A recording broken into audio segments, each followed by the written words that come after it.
Hello, it's Chris Pierce here, and a big welcome to my How to Grow Your Own Confidence webinar. Now, confidence is something we all feel, whether it's an abundance of it or a lack of it. It's a really powerful feeling.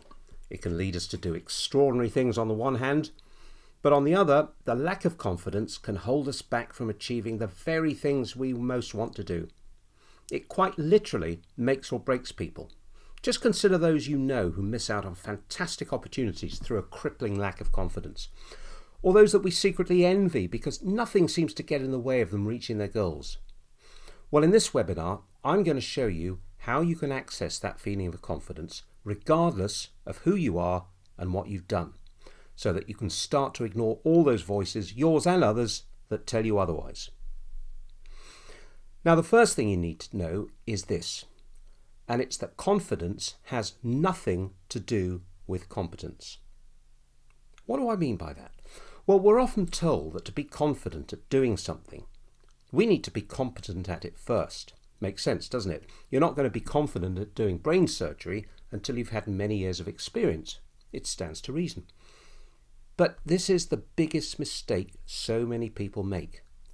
The reality is that confidence has nothing whatsoever to do with competence, ability, experience, or learning. It's independent and free from your past and your future. Now, just for a moment, see how that feels. How does it feel to know that you do not need to be competent to be confident? It's good, isn't it? Most people feel huge relief when they entertain that possibility. Why?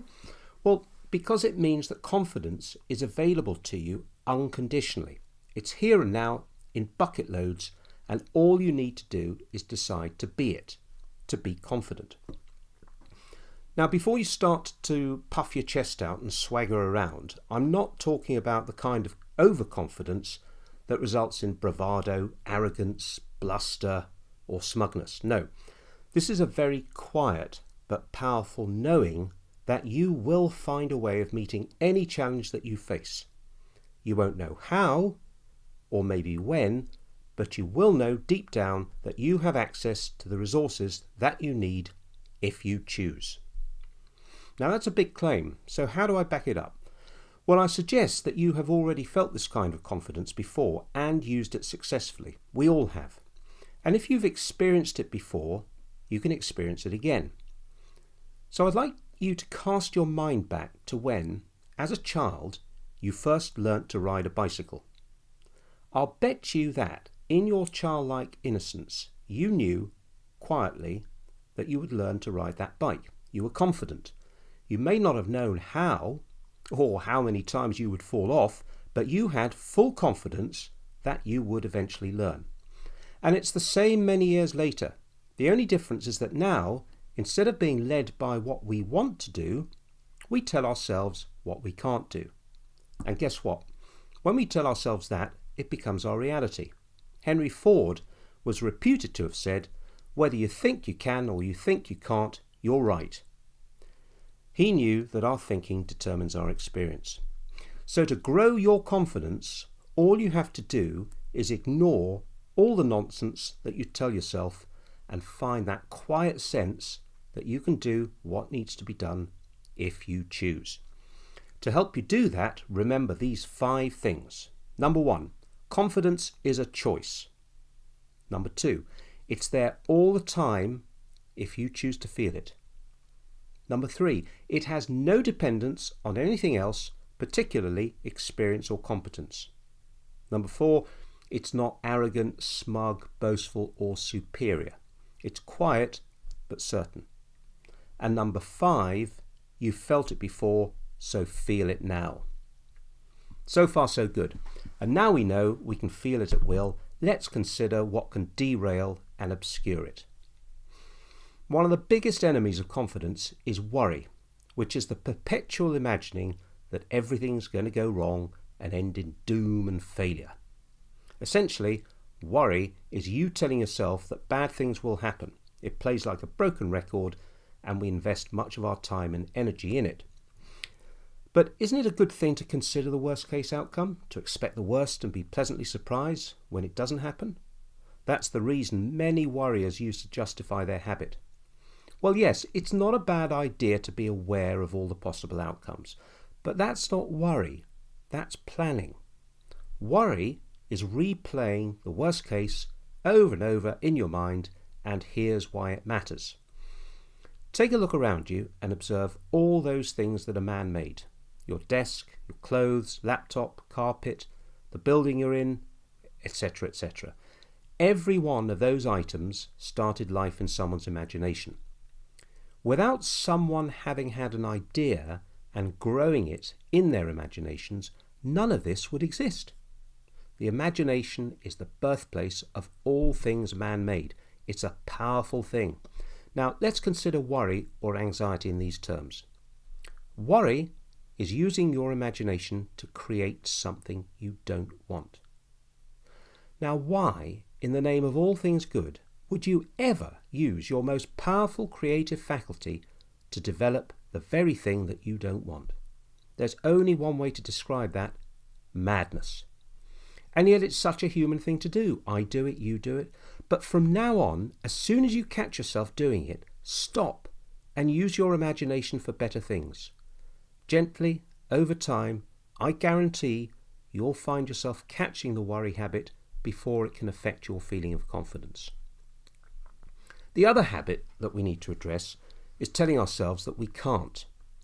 When we tell ourselves that, for instance, we can't get the job we've always wanted, that is a sentence.